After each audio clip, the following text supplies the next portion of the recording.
Good evening, people of Nigeria. I greet you warmly. Today we bring you a developing story that has stirred the political landscape yet again. The claim of fresh evidence allegedly exposing those who betrayed Nnamdi Kanu and purportedly facilitated his capture and extradition. Listen carefully as we unravel what we know so far and what remains in controversy. And yes, if you like this video, do hit that like button, subscribe and stay tuned for more real-time news and gist. We begin with the heart of the matter, the allegation by IPOB that certain high-profile Nigerians conspired, not the government alone, to betray Nnamdi Kanu. According to IPOB's spokesperson, the group's intelligence unit claims it has uncovered the plot involving some prominent figures, Chris Njish, Nyesom Wike, Willie Obiano, and a businessman, Emeka Offor.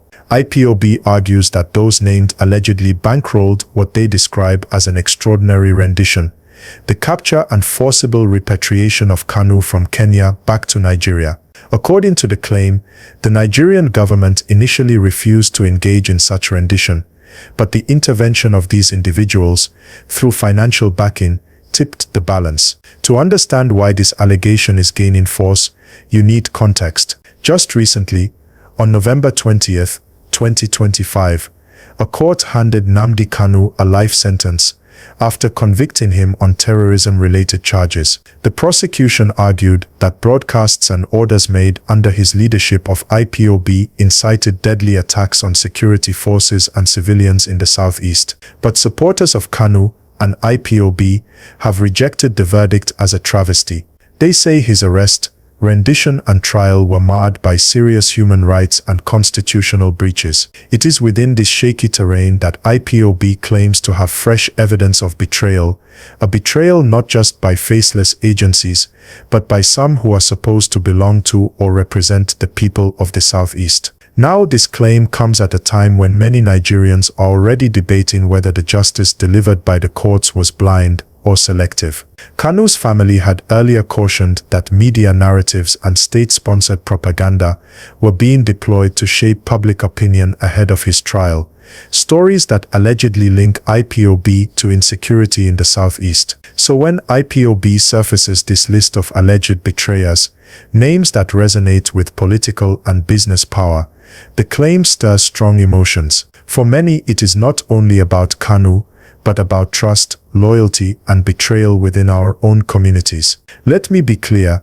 as of now, these remain allegations. The fresh evidence IPOB speaks of has not been independently verified by credible media or judicial bodies. There is no public record, no court order, no judicial pronouncement that affirms these names as having conspired to betray Kanu. It's mostly IPOB's claim, shared via a statement. That presents a problem in a country where propaganda, rumors, and heated ethnic politics can ignite violence.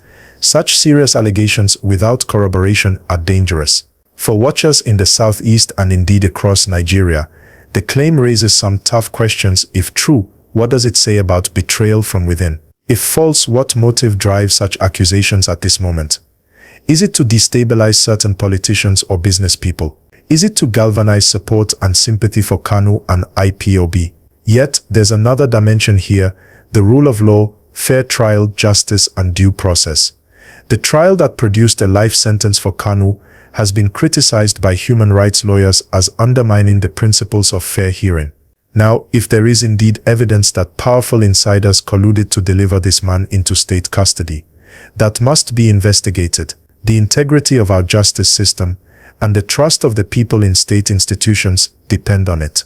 To you watching now, here is what to keep in mind. This story is unfolding. Facts are still contested. What IPOB calls fresh evidence needs verification. As reporters and concerned citizens, we must ask for documents.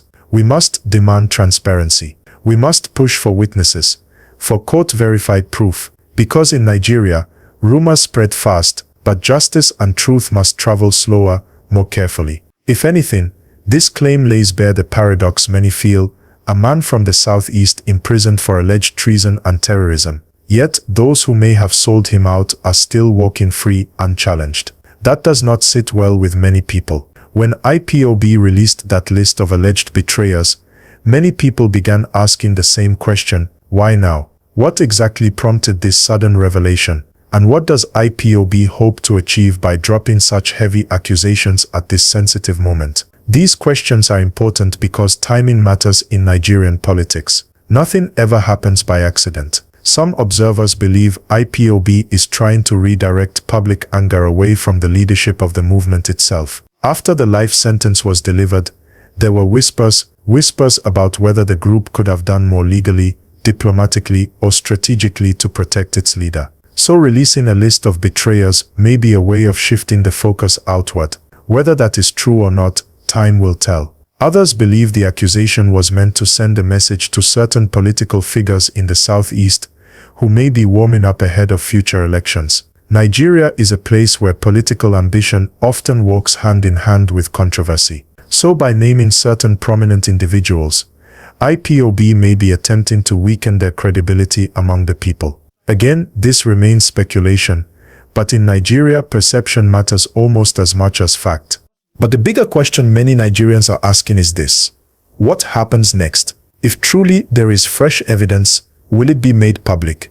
Will we see documents, witnesses, recordings, or detailed intelligence reports? Or will this remain one of those allegations that circulate for months without any proof? Nigerians are tired of stories without evidence. People want to see something concrete, something that can stand in the court of public opinion and maybe even in a court of law. Let me also touch on something related, something that is shaping the conversation across the southeast right now. There is a growing frustration among young people in the region. They feel politically abandoned, economically frustrated, and security-wise, many feel unprotected.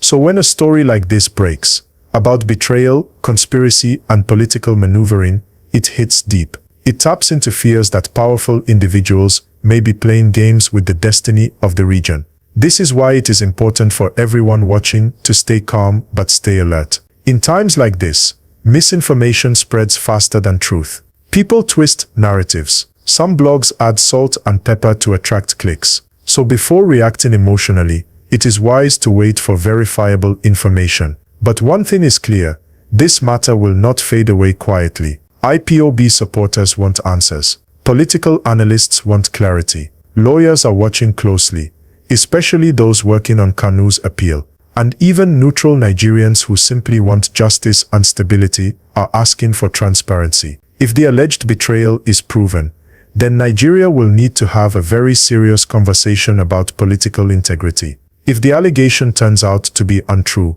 then IPOB will also face questions about why such strong claims were made at such a sensitive moment. Either way, this is a story with long legs. It will continue to walk through our news cycle for weeks. As Nigerians, we must also remember that beyond all the drama, there is a human being at the center of this: Nnamdi Kanu himself. No matter what anyone thinks about his methods or ideology, he is someone who has gone through a difficult legal journey. And whenever someone's fate is tied to allegations of betrayal, it adds an emotional weight that cannot be ignored.